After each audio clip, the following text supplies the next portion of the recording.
चलिए, तो बेटा आप बोलोगे यहाँ पर जो हमारा नेक्स्ट जो टॉपिक है उसकी बात करते हैं हम लोग।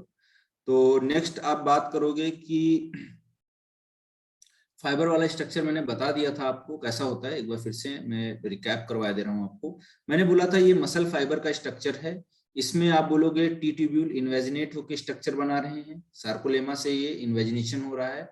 और यहाँ पर आप बोलोगे ये आपका स्मूथ एंडोप्लाज्मिक रेटिकुलम है, जिसको आप सार्कोप्लाज्मिक रेटिकुलम बोल रहे हो, और ये कैल्शियम को स्टोर करेंगे।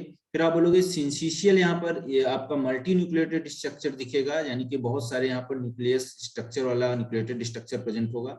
फिर आप बोलोगे माइटोकॉन्ड्रिया प्रेजेंट होगा, जो कि सार्कोसोम वगैरह है। मायोफाइब्रिल्स हैं, इन मायोफाइब्रिल्स को अभी हम देखेंगे, डिस्कस करेंगे इन्हीं को, इनके स्ट्रक्चर को मायोफाइब्रिल्स के। और इसके अलावा आप बोलोगे सार्कोप्लाज्म था, सार्कोप्लाज्म जो था बेटा, जो साइटोप्लाज्म था उसको बोल रहे थे। और आपका यहाँ पर सिंसिशियल स्ट्रक्चर था। और ये सारी बातें हम लोगों ने डिस्कस की थी किसके रिस्पेक्ट में, मसल फाइबर के रिस्पेक्ट में, मसल सेल्स के रिस्पेक्ट में। Now next thing is very important, structure of myofibril.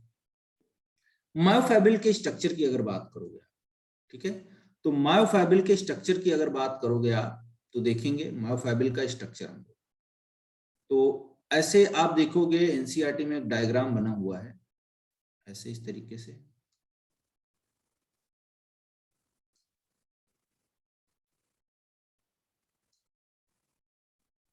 ठीक है, अब इसमें आपको देखने को मिलेगा ऐसे कुछ स्ट्रक्चर बने हुए हैं, ऐसे ऐसे करके ऐसे बना हुआ।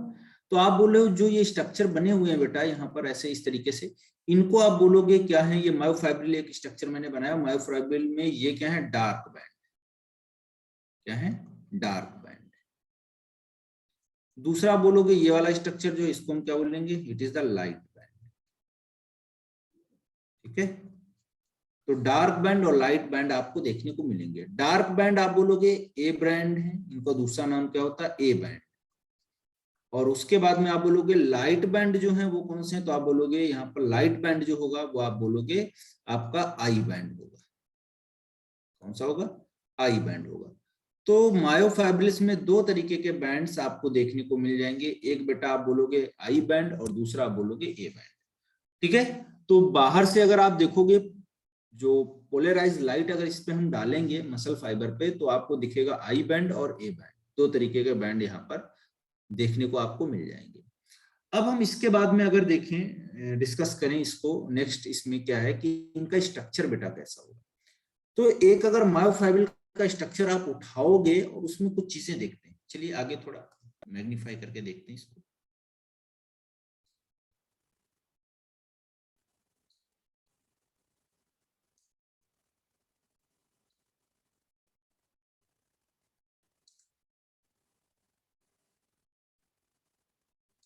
ऐसे स्ट्रक्चर है, तो यहां पर बेटा आप देख रहे होगे ऐसे आपका स्ट्रक्चर दिखेगा, ये कैसे रहता है ये,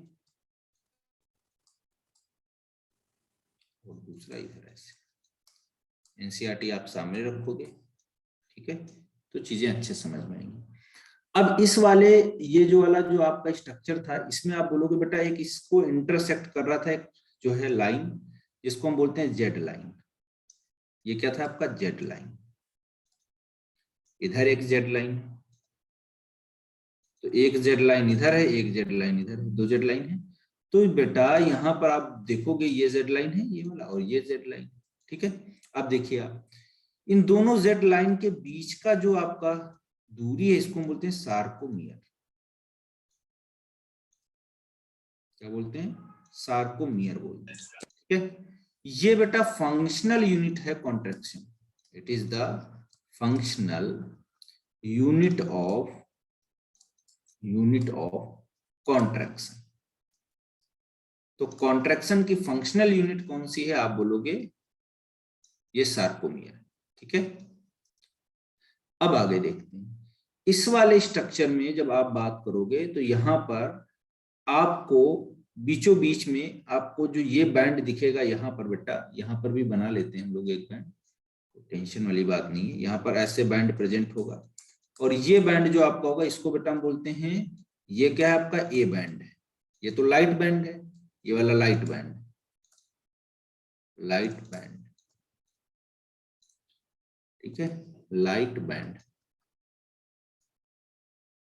ठीक है। तो ये आपका लाइट बैंड हो गया। और लाइट बैंड को बाइसेक्ट कौन कर रहा है, तो आप बोलोगे जेड लाइन, ऐसे इधर जेड लाइन। ए बैंड को भी एक लाइन बाइसेक्ट करती है बेटा, ऐसे इस तरीके से ये, और इसको हम बोलते हैं एम लाइन। क्या बोलते हैं, एम लाइन, ठीक है। एम लाइन ए बैंड को बीच से बाइसेक्ट करती है, ठीक है। तो इस तरीके से आपको ये स्ट्रक्चर देखने को मिलेगा ए बैंड में और लाइट बैंड में। अब हम थोड़ा और इसको अच्छे से समझते हैं अगली स्लाइड में। देखिए ये एक स्ट्रक्चर हम बनाने जा रहे हैं इसका।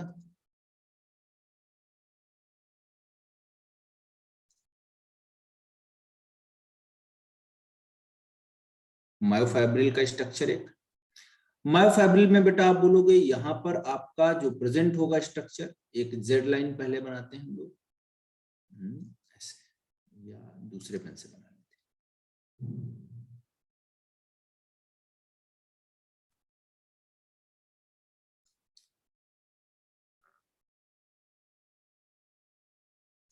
ठीक है, देखिए तो यहां पर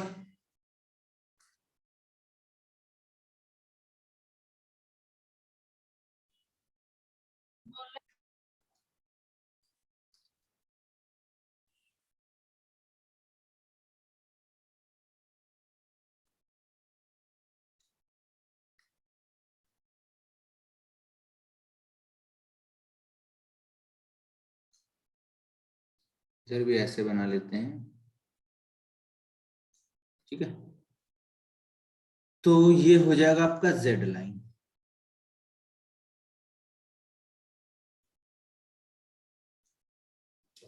अब देखते हैं यहाँ पर, तो बेटा यहाँ पर आप बोलोगे ये आपका बैंड है, ये आपका कौन सा बैंड है, आई बैंड है।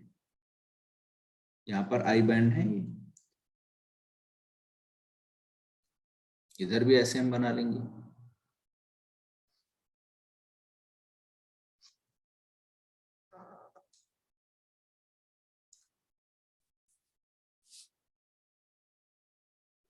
सर बेटा बोलो।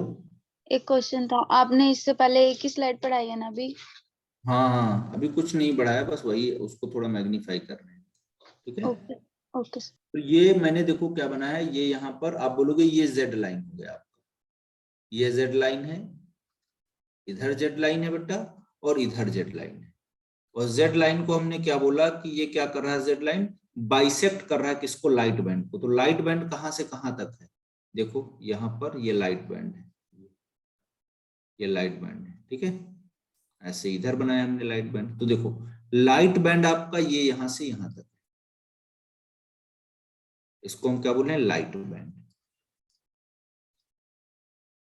और लाइट बैंड का दूसरा नाम क्या है, तो आप बोलोगे लाइट बैंड को हम और क्या बोल सकते हैं, it is known as I band. क्या बोलेंगे, आई बैंड। इधर आप यहां से लेके आओगे, आगे की तरफ अगर बढ़ोगे आप यहां से यहां तक, तो ये वाला जो बैंड है आपका, सॉरी, ये यहां से लेके यहां तक जो बैंड है आपका, इसको आप क्या बोलोगे, it is the dark band. क्या बोलोगे इसको, डार्क बैंड। तो ये लाइट बैंड है, ये डार्क बैंड, ठीक है।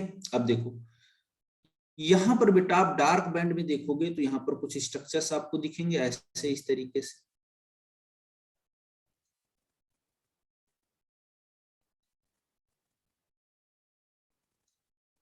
ठीक है, इस तरीके के स्ट्रक्चर्स दिखेंगे।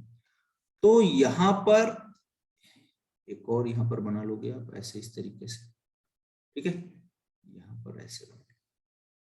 तो यहां पर देखो आप, ये ओवरलैप्ड एरिया है कि नहीं है, तो यहां पर आप बोलोगे इस डार्क बैंड को हम क्या बोलते हैं, ए बैंड। क्या बोलते हैं, ए बैंड। और इसके बीचों बीच में बेटा यहाँ पर आपको एक लाइन और दिखेगी आपको, जो इस डार्क बैंड को डिवाइड कर रही है, ये कौन सी है, आप बोलोगे एम लाइन।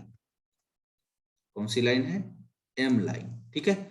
और जो ये पूरा स्पेस है जहां पर नॉन ओवरलैप्ड एरिया है, आप बोल रहे हो जहां पर ओवरलैपिंग नहीं है इनकी बैंड की, उसको हम बोलते हैं एच जोन। तो आप बोलोगे एच जोन क्या है, आप बोलोगे non overlapped lapped area of A band, ठीक है। लेकिन बाकी जगह पे आप देखिए यहाँ पर ओवरलैप्ड है, यहाँ पर ओवरलैप्ड है, यहाँ पर ओवरलैप्ड है, ये ओवरलैप्ड एरिया है कि नहीं? जी बिल्कुल है। तो बेटा इसीलिए हम इसको डार्क बैंड बोलते हैं। एनसीईआरटी में देखोगे भी आप तो ये थोड़ा डार्क बना हुआ है, डार्क बैंड, और बीच में खाली जगह है एकदम, ठीक है। अब देखिए ये जेड लाइन और ये जेड लाइन, इन दोनों जेड लाइन के बीच में, इन दोनों जेड लाइन के बीच की जो दूरी, इसको हम क्या बोलते हैं? It is known as sarcomere. क्या बोलते हैं? सार्कोमियर। सार्कोमियर को क्या बोलते हैं बेटा? It is the functional unit of, functional unit of किसका? तो आप बोलोगे it is functional unit of muscle contraction. तो मसल जो कॉन्ट्रैक्ट कर रहा है उसकी फंक्शनल यूनिट कौन सी है? तो आप बोलोगे सार्कोमियर। कौन सी है? सार्कोमियर। Got it? बताओ।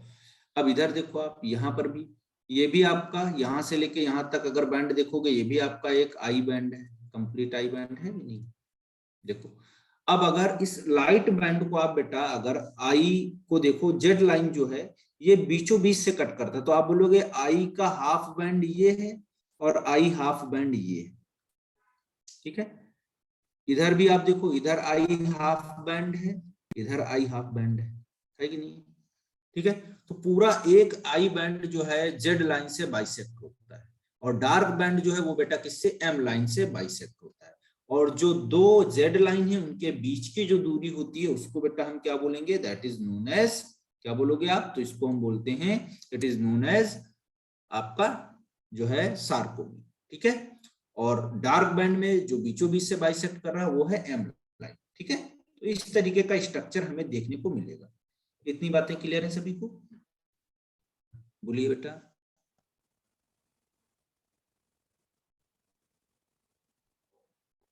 सर लास्ट में क्या बोला था आपने, दोबारा बताना। मैंने बोला कि सार्कोमियर जो है वो क्या है? It is a functional unit of muscle contraction, जिसमें आप बोलोगे दो जेड लाइन की दूरी है। ये एक स्ट्रक्चर हमने मायोफाइब्रिल का स्ट्रक्चर बनाया है, मायोफाइब्रिल का स्ट्रक्चर बनाया है। तो मायोफाइब्रिल स्ट्रक्चर जो है, वो मायोफाइब्रिल स्ट्रक्चर जो है बेटा, आप बोलोगे उसमें क्या है? ये मैंने स्ट्रक्चर बनाया कि लाइट बैंड और डार्क बैंड प्रेजेंट है। लाइट बैंड को बीचों बीच से डिवाइड कर रहा है जेड लाइन, ऐसे ही बोल रहे हो आप आई बैंड को बीचों बीच से डिवाइड कर रहा है जेड लाइन, फिर आप बोलोगे डार्क बैंड को बीचों बीच से डिवाइड कर रहा है एम लाइन। ऐसा एरिया जहां पर आप बोलोगे नॉन ओवरलैप्ड एरिया है आपका डार्क बैंड में, जहां पर लाइट बैंड इसको जो है ओवरलैप नहीं कर रहा। लाइट बैंड क्या मतलब? यहाँ पर फिलामेंट होते हैं थिक और थिन, तो ये देख रहे हो एंड इनके आपस में ओवरलैप्ड है, तो ये इस वजह से इसमें डार्क दिखता है किनारे पे और बीच में खाली दिखता है, तो इसको डार्क बैंड बोलते हैं। तो यहाँ पर जो ओवरलैप्ड नॉन ओवरलैप्ड एरिया उसको एच जोन बोलते हैं, ठीक है।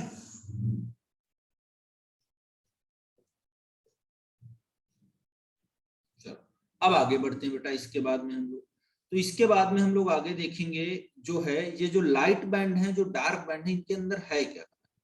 तो आप बोलोगे ये वाला जो आप देख रहे हो ना, ये वाला स्ट्रक्चर, ये वाला, ये एक्चुअल में है क्या? तो ये जो बैंड आपके बने, ये बने हैं थिन फिलामेंट से।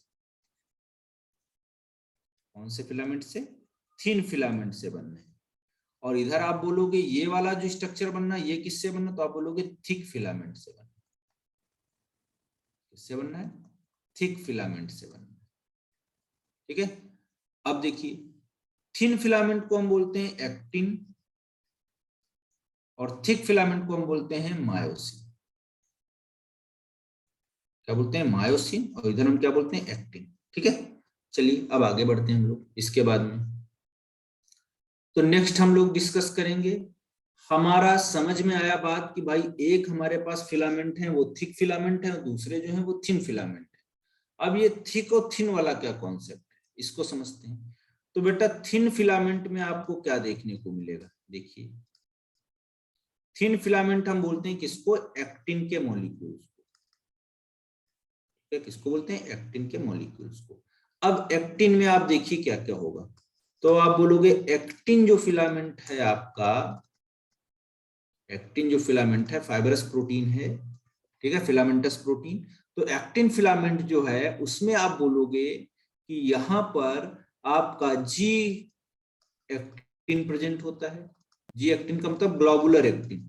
तो ऐसे ये मॉलिक्यूल प्रेजेंट होते हैं ग्लोबुलर एक्टिन के, ऐसे इस तरीके के।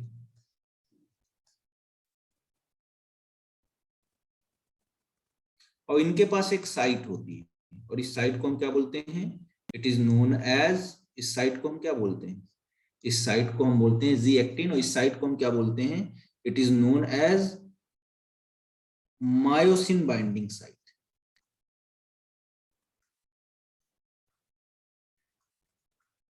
Myosin binding site.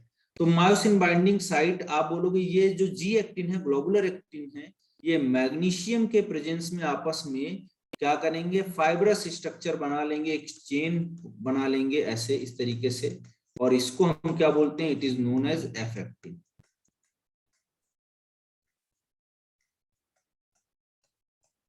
क्या बोलते हैं? F actin. क्या बोलते हैं? F actin. तो ये एफ एक्टिन होगा। तो एक्टिन फिलामेंट में क्या है आपका? एफ एक्टिन पहला, प्लस आप बोलोगे ट्रोपोमायोसिन।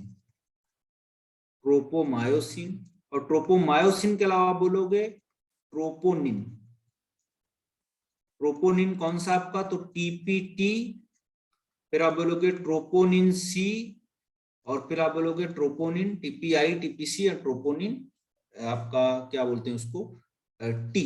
ठीक है, तो टीसीआई। ठीक है, ये इनहिबिटरी, ये आपका कैल्शियम के लिए बाइंडिंग के लिए, और ये आप बोलोगे आपका ट्रोपो मायोसिन से बाइंडिंग के लिए। तो ये पूरा स्ट्रक्चर 3 तरीके की प्रोटीन मिलके एक्टिन फिलामेंट का फॉर्मेशन करती है।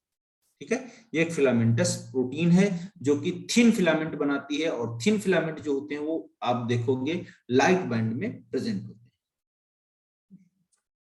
समझ में आई बात बेटा? बोलिए डन। चलो आगे बढ़ते हैं। थिन फिलामेंट के बाद में आप बोलोगे थिक फिलामेंट।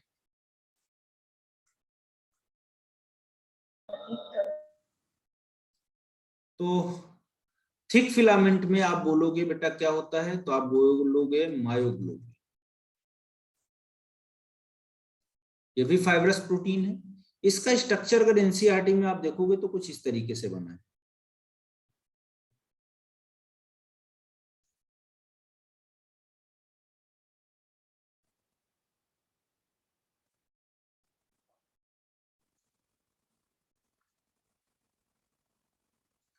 तो यहां पर देखिए, ये आपके पास एटीपी बाइंडिंग साइट है, सॉरी मायोसिन बाइंडिंग साइट है, हाँ सॉरी एक्टिन बाइंडिंग साइट। ये आप क्या बोलोगे? एक्टिन बाइंडिंग साइट है। कैसी साइट है? एक्टिन बाइंडिंग साइट है।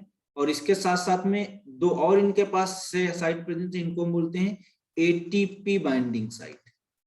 यानी कि यहां से एटीपी बाइंड करता है, क्या बाइंड करता है? एटीपी बाइंड करता है, और उधर आपका एक्टिन बाइंड करता है। ठीक है, क्लियर है? तो ये इस तरीके का स्ट्रक्चर आपको देखने को मिल जाएगा। क्लियर है बच्चों? अब इसमें देखिए, इसको अगर आप डिवाइड करोगे तो इसमें 2 पार्ट हैं। एक आप बोलोगे लाइट मेरोमायोसिन, और एक है आपका हेवी मेरोमायोसिन। और ये पूरा कंप्लीट स्ट्रक्चर आप बोलोगे किसका है? तो आप बोलोगे मेरोमायोसिन। इसका है मेरोमायोसिन। और बहुत सारी मेरोमायोसिन मिलके क्या बनाती हैं? आप बोलोगे मायोसिन। ठीक है, कौन सी प्रोटीन? Myosin protein. ठीक है, तो ये आपको देखने को स्ट्रक्चर मिलेगा बेटा। यहाँ पर भी आपको मायोसिन फिलामेंट देखने को मिलेगा। मायोग्लोबिन लिख दिया मैंने, मायोसिन कर लेना।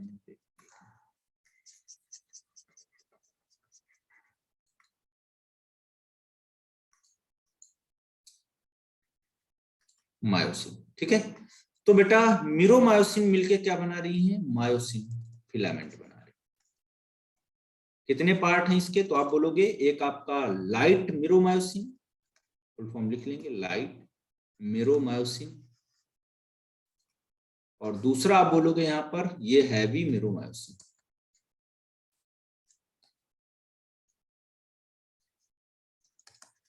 ठीक है, क्या? Heavy meromyosin. तो ये हो गया आपका हैवी मीरोमायोसिन, ये हो गया लाइट मीरोमायोसिन। समझ में आई बात की नहीं? तो लाइट वाले के पास देखो, हैवी वाले के पास बेटा दो हैं, एक तो एटीपी बाइंडिंग साइट है, दूसरा एक्टिन बाइंडिंग साइट है। लेकिन लाइट वाले के पास में क्या है? आप बोलोगे इसके पास में कुछ नहीं है, ये खाली है, टेल टेल जैसा स्ट्रक्चर है। तो बहुत सारे मिल के पूरे स्ट्रक्चर क्या बनाते हैं? मायोसिन फिलामेंट बनाते हैं। ठीक है, तो ये थिक फिलामेंट आपका हो गया और थिन फिलामेंट हो गया।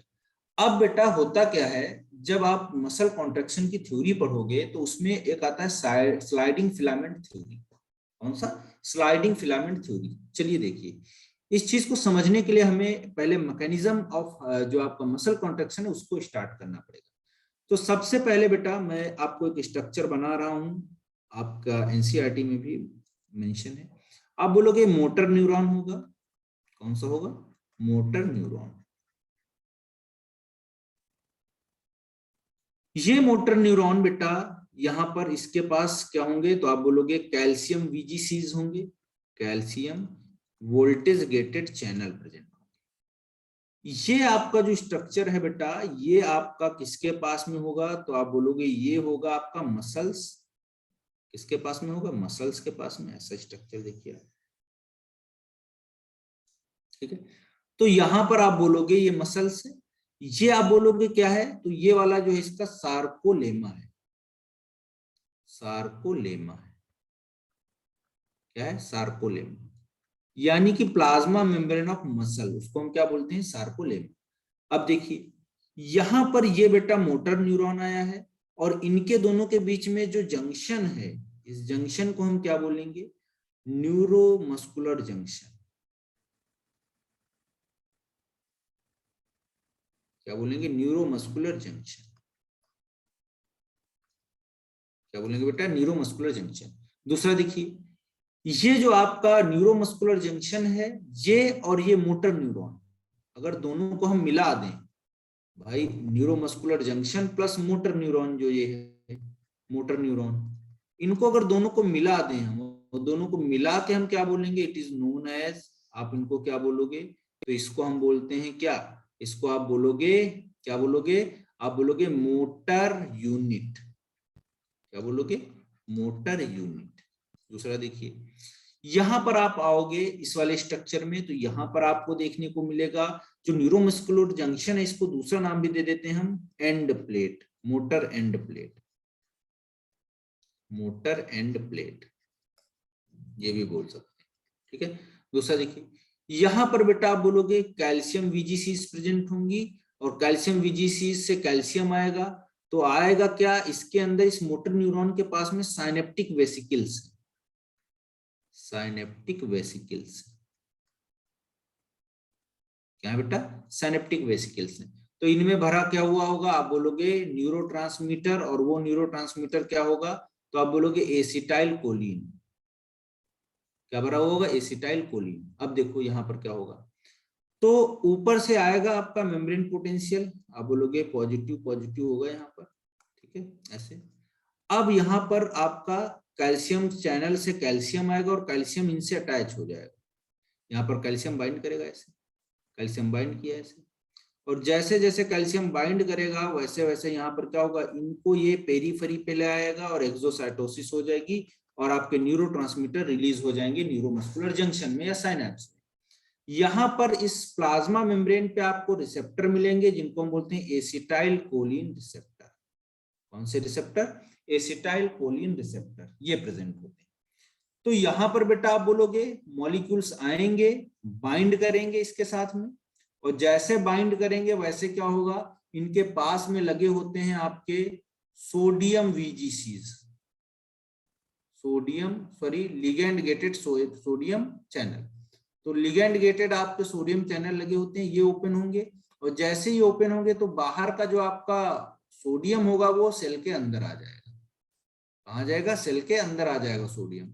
अब सेल के अंदर आ जाएगा तो इसका मेम्ब्रेन पोटेंशियल कैसा हो जाएगा? पॉजिटिव हो जाएगा। कैसा हो जाएगा? प्लाज्मा मेम्ब्रेन पे चार्ज पॉजिटिव हो जाएगा, यानी कि यहाँ पर आप बोलोगे सेल का डीपोलराइजेशन हो जाएगा, यानी कि एक्शन पोटेंशियल जनरेट हो जाएगा। जैसे ही एक्शन पोटेंशियल जनरेट होगा, जैसे ही एक्शन पोटेंशियल जनरेट होगा, वैसे ही आप बोलोगे यहाँ पर क्या देखने को मिलेगा आपको?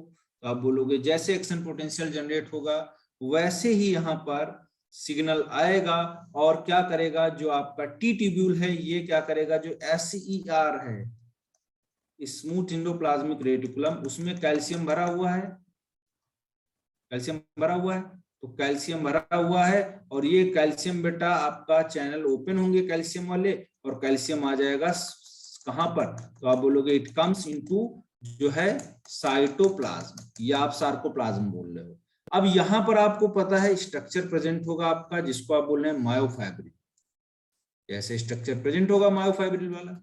अब मायोफाइब्रिल के पास में आपको पता है क्या है, एक्टिन फिलामेंट है, और ये जो आपका कैल्शियम आया है, ये कैल्शियम बेटा कहाँ जाएगा, तो आप बोलोगे it bind with the troponin C, कहाँ बाइंड करेगा, ट्रोपोनिन सी से बाइंड करेगा, जो एक्टिन के पास में था, हमने बताया था ट्रोपोनिन प्रोटीन जो है, तो वहां पर ट्रोपोनिन सी से बाइंड करेगा, और ट्रोपोनिन सी से जैसे कैल्शियम बाइंड करेगा वैसे ही आप क्या बोलोगे, यहाँ पर एक तरीके का क्या हो जाएगा, आप बोलोगे एक तरीके का सिग्नलिंग स्टार्ट हो जाएगा। तो आगे अब हम लोग पढ़ेंगे इसमें जो नेक्स्ट पार्ट है वो क्या है, मसल का कॉन्ट्रैक्शन, और उसमें आप बोलोगे क्या है, स्लाइडिंग फिलामेंट थ्योरी।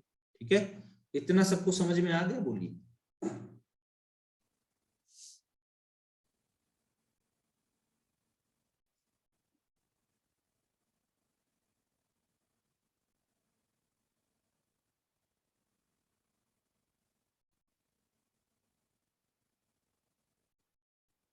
बोलो बेटा, इतना समझ में आ गया सबको, चलो ठीक है, बहुत अच्छी बात है।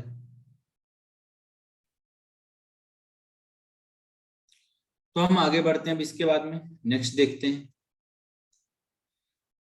नेक्स्ट आप बात करोगे तो कैल्शियम आ गया,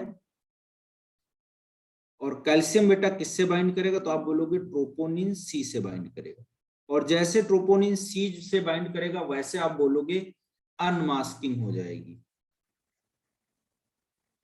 इसकी, तो आप बोलोगे आपका जो है actin binding site.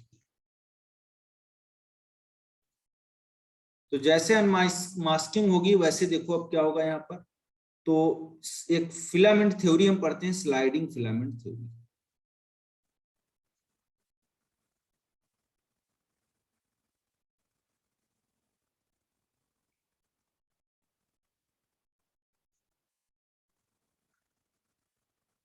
Sliding filament theory, तो इसमें क्या होगा देखिए, ये आपका एक्टिन फिलामेंट है, ध्यान से देखिएगा, ये क्या है आपका थिक फिलामेंट, ये थिन फिलामेंट है, और इसके नीचे आपका क्या बेटा, यहाँ पर आप बोल रहे हो यहाँ पर क्या लगा हुआ है, ये आपका मायोसिन फिलामेंट लगा हुआ है, ठीक है, ये ऐसे जुड़ा हुआ है। तो इस कंडीशन में आप बोलोगे यहाँ पर आपका क्रॉस ब्रिज दिख रहा है आपको, ठीक है, ये क्या बनना, क्रॉस ब्रिज दिख रहा है, या थोड़ा इसको हम अलग रखते हैं, जस्ट वेट, यहाँ पर हम बोलते हैं कि ये आपका अलग है, ठीक है, क्रॉस ब्रिज नहीं बनाते, ठीक है। तो ये वाला स्ट्रक्चर आपको देखने को मिलेगा। अब देखिए एनसीईआरटी में आगे क्या हो रहा है, तो बेटा यहां पर आप बोलोगे, जो एनसीईआरटी जो है आपका, आप लोग डायग्राम खोल लो थोड़ा तो अच्छे समझ में आ जाएगा, मैं भी खोल लेता हूँ, ठीक है, ये आपका पेज नंबर, ये पेज नंबर आपका 307 है, ठीक है। इसमें देखो, तो यहां पर आपको दिखा रहा है एक आपका पी फॉस्फेट और एडीपी, ठीक है, यानी कि हाइड्रोलिसिस हो गया है इसका, एटीपी का। तो जब ये टूट रहा है तो आप बोलोगे ये क्या कर रहा है, रिलैक्स हो रहा है। अब आगे वाले में देखिए, ये आपका फिलामेंट है कौन सा, तो आप बोलोगे थिन फिलामेंट, वही एक्टिन फिलामेंट है, और एक्टिन फिलामेंट के नीचे आप बोलोगे, देखो यहाँ पर एक्टिन फिलामेंट है, एक्टिन फिलामेंट में जैसे ये हाइड्रोलिसिस होगा, एटीपी का हाइड्रोलिसिस होगा, ये तो अलग हो गया, ठीक है। तो यहाँ पर आप देख रहे हो क्या होगा बेटा, यहाँ पर इसको छोड़ो, यहाँ पर क्या होगा आपका क्रॉस ब्रिज का फॉर्मेशन होगा, इसका फॉर्मेशन हो रहा है, क्रॉस ब्रिज का फॉर्मेशन हो रहा है। तो यहाँ पर देखो होगा क्या, क्रॉस ब्रिज का मतलब क्या होता है, एक्टिन फिलामेंट किसके साथ जुड़ जाता है, मायोसिन, तो एक्टिन मायोसिन ये जुड़ जाता है कि नहीं जुड़ जाता है, बताओ। तो एक्टिन मायोसिन जुड़ेगा तो आप बोलोगे ये क्या हो जाएगा, क्रॉस ब्रिज बना लेगा, ठीक है, क्या बना लेगा, क्रॉस ब्रिज बना लेगा, ठीक है। तो एनसीईआरटी सीधे बोलता है कि आपका जो मसल मैकेनिज्म का कॉन्ट्रैक्शन का थ्योरी है, इसमें क्या होता है, जो आपका थिन फिलामेंट होता है वो स्लाइड करता है किसके ऊपर, थिक फिलामेंट के ऊपर, ठीक है। और मसल कॉन्ट्रैक्शन जो इनिशिएट होता है वो कैसे होता है, तो मैंने अभी पीछे वाला जो डायग्राम बनाया उससे इनिशिएट होगा। अब स्लाइडिंग फिलामेंट थ्योरी में हम देखेंगे यहाँ पर क्या होगा, देखो तो आप बोलोगे यहाँ पर कैल्शियम लेवल जैसे इंक्रीज करेगा, कैल्शियम बाइंड करेगा सार्कोप्लाज्म में, आपका जो है इससे आपका जो ट्रोपोनिन सब यूनिट है उससे बाइंड करेगा, और बाइंड करने के बाद जो एक्टिन फिलामेंट होगा वो मास्किंग को रिमूव कर देगा एक्टिव साइट फॉर मायोसिन, ठीक है। फिर देखो आप क्या होगा, आप बोलोगे यहाँ पर एटीपी का हाइड्रोलिसिस होगा, और एटीपी का जैसे हाइड्रोलिसिस होगा myosin head now binds to the exposed active site of actin to form a cross bridge.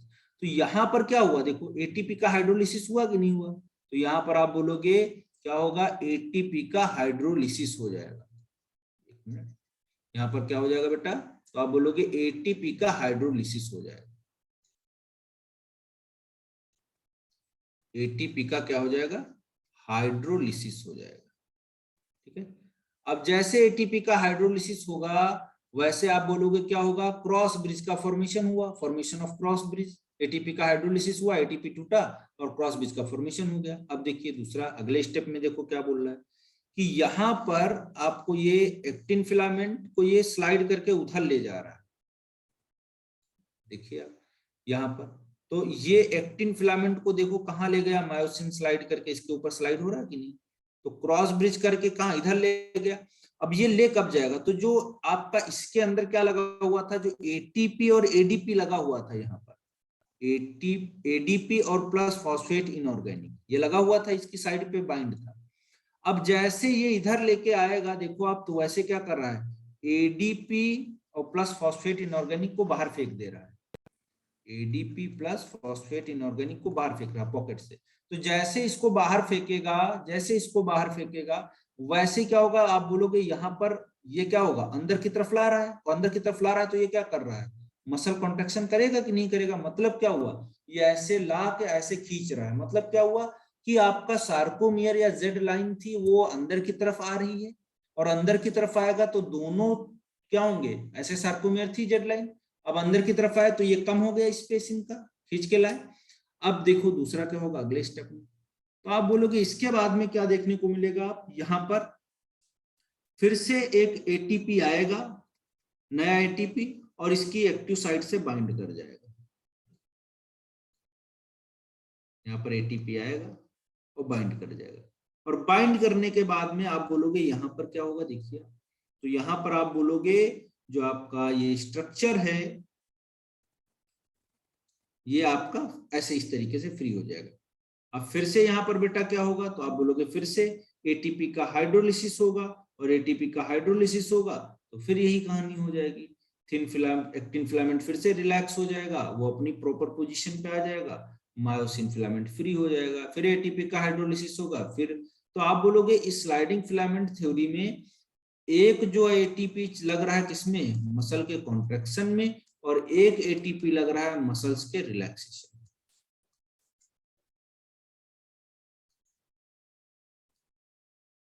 बताओ समझ में आई बात, क्लियर है?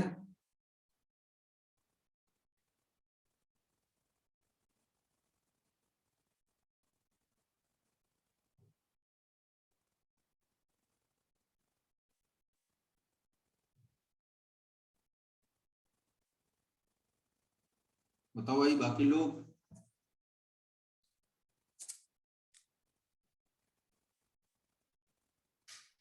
बताओ बेटा, ये इम्पोर्टेंट टॉपिक है, ये नहीं समझ में आएगा तो कैसे काम चलेगा, बताओ मुझे एक बार, थोड़ा ठीक ठाक समझ में आया हो तो ठीक है, नहीं तो फिर से समझाते हैं।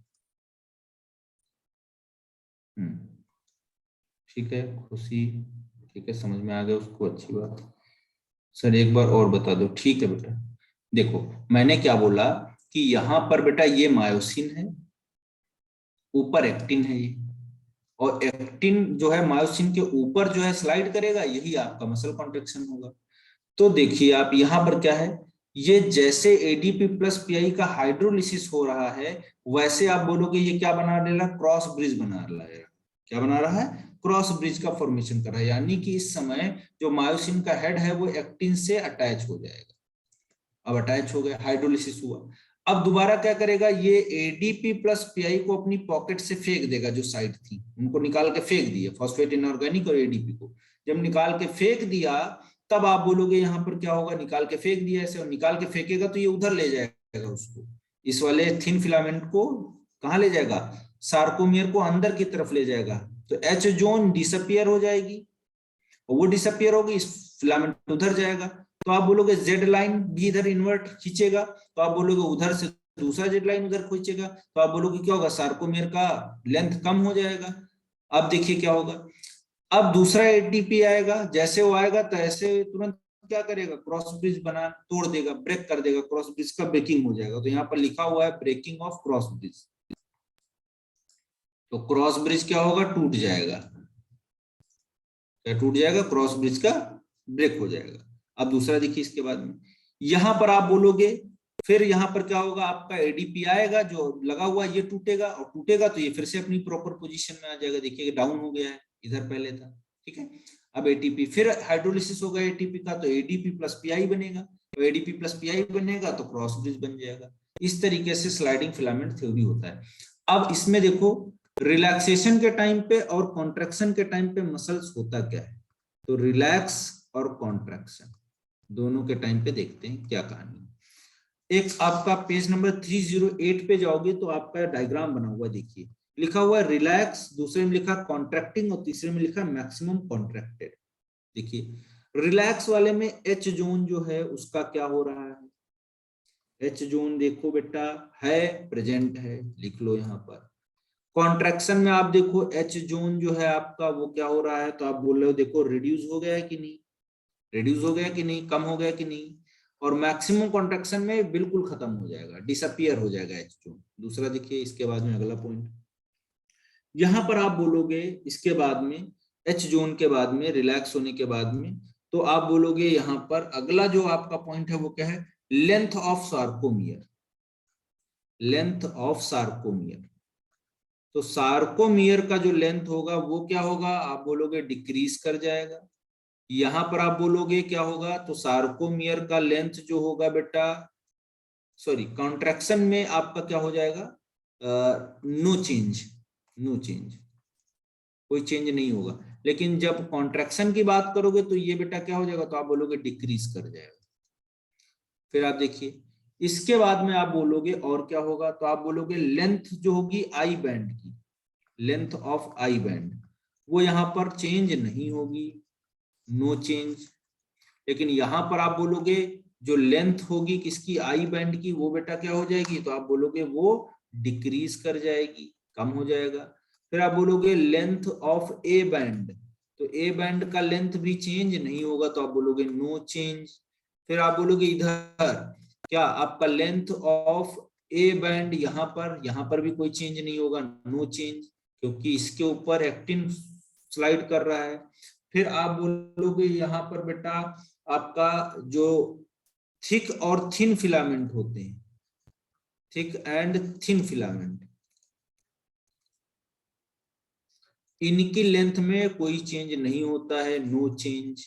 चाहे आप बात करो इसकी या इसकी, यहां पर भी नो चेंज, ठीक है, कोई चेंज नहीं होता है। बताओ, तो ये कहानी है आपकी, ये कहानी आपकी हो जाएगी कॉन्ट्रैक्शन और रिलैक्सेशन, ठीक है। समझ में आ गया सभी को बेटा, बताओ।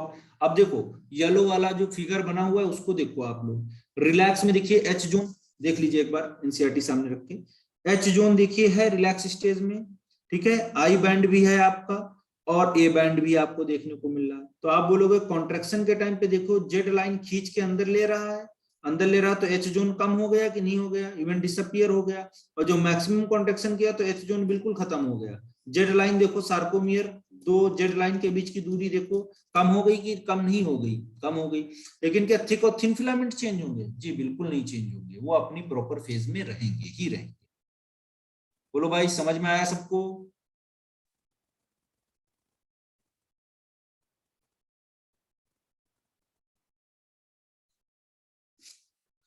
चलो बहुत अच्छे, यशिका खुशी, ठीक है बेटा, सभी को समझ में आ गया, बहुत अच्छी बात है, एक बार अच्छे से पढ़ लेना और अच्छे समझ में आ जाएगा।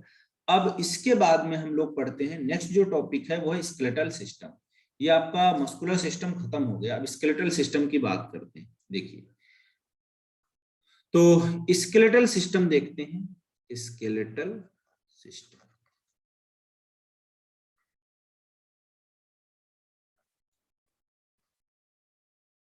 स्केलेटल सिस्टम में आप बोलोगे दो है, दो तरीके का है स्ट्रक्चर, एक आप बोलोगे एक्सियल और दूसरा आप बोलोगे कौन सा आपका एपेंडिकुलर। एक एक्सियल है और दूसरा कैसा है एपेंडिकुलर। एक्सियल की बात करते हैं तो ये आप बोलोगे सेंट्रल रीजन में है, बॉडी के सेंट्रल रीजन में, और ये आप बोलोगे पेरीफेरी पे। ठीक है, देखिए अब आप बोलोगे यहां पर एक्सियल और एपेंडिकुलर में, तो यहां पर आप देखिए ये आपका ऐसे स्ट्रक्चर है, तो ये स्कल ये सेंटर में होता है हमारी बॉडी के। इसके अलावा स्कल के अलावा आप बोलोगे स्टर्नम वेंट्रल साइड पे, फिर आप बोलोगे डॉर्सल साइड पे पीछे की तरफ वर्टिब्रल कॉलम, तो ये लिख लेंगे वीसी। और इसके अलावा बेटा आप बोलोगे यहाँ पर कुछ और भी स्ट्रक्चर्स होते हैं जैसे रिब्स। ठीक है, ये रिब्स, तो ये रिब्स ये सब सेंट्रल पार्ट। तो एक्सियल फिलामेंट में आप टोटल अगर देखोगे स्केलेटल सिस्टम में 206 हड्डियां होती हैं एडल्ट में, एम्ब्रियोनिक कंडीशन में 306 होती हैं, लेकिन धीरे धीरे आर्टिकुलेट होकर बचती टोटल कितनी है तो 206 बचती है। अब एक्सियल में बेटा आप देखोगे तो यहाँ पर आपको देखने को मिलेगी करीब करीब कितनी, आप बोलोगे 80 बोन्स, और इधर आप बोलोगे कितनी होंगी तो आप बोलोगे 126 बोन्स। अब देखो इधर पहला आप बोलोगे यहां पर आपका कौन सा होगा तो आप बोलोगे स्कल। स्कल में आपका बोन जो होंगी बेटा स्कल स्केलेटल बोलेंगे, स्केलेटल, इसमें बेटा टोटल बोन होंगी 29। दूसरा देखिए, इसके बाद आप बोलोगे स्टर्नम, स्टर्नम में कितनी बोन होंगी तो आप बोलोगे 1। फिर आप बोलोगे तीसरा स्टर्नम के बाद में रिब्स, तो रिब्स कितनी होंगी तो आप बोलोगे 24। फिर आप बोलोगे आपका क्या नाम है वर्टिब्रल कॉलम कितना होगा तो आप बोलोगे 26। टोटल बेटा जोड़ लोगे तो मेरे हिसाब से 80 आएगा, जरा जोड़ के देखिए आप लोग 30 और ये आपका कितना हो गया 50। हाँ 80 हो गया कि नहीं हो गया। ठीक है, तो ये 80 बोन आपको एक्सियल पार्ट में दिखेंगी। उसके बाद में बेटा एपेंडिकुलर में आओगे आप 126 है, तो इसमें देखो क्या होगा, एक आप बोलोगे पेक्टोरल गर्डिल, दूसरा आप बोलोगे पेक्टोरल के बाद में पेल्विक गर्डिल, और यहां पर पेल्विक और पेक्टोरल गर्डिल से क्या निकलेंगे लिम्स और आर्म्स। ठीक है, तो ये निकलेंगे आपके, तो ये एपेंडिकुलर या पेरिफेरल पार्ट हो जाएगा आपका। समझ में आई बात की नहीं बताओ। तो ये स्केलेटल सिस्टम हमको आगे डिस्कस करना है, इसके बारे में सारी चीजें। ठीक है, आज के लिए बेटा यहीं तक रखते हैं। ठीक है, नेक्स्ट क्लास में हम लोग आगे कंटिन्यू करेंगे और कल कंप्लीट करवा देंगे। ठीक है, आपका ये चैप्टर फिर अगले वीक से हम लोग डिस्कस करेंगे आपका 12th का ह्यूमन हेल्थ एंड डिजीज। आज के लिए यहीं तक रखते हैं। ठीक है।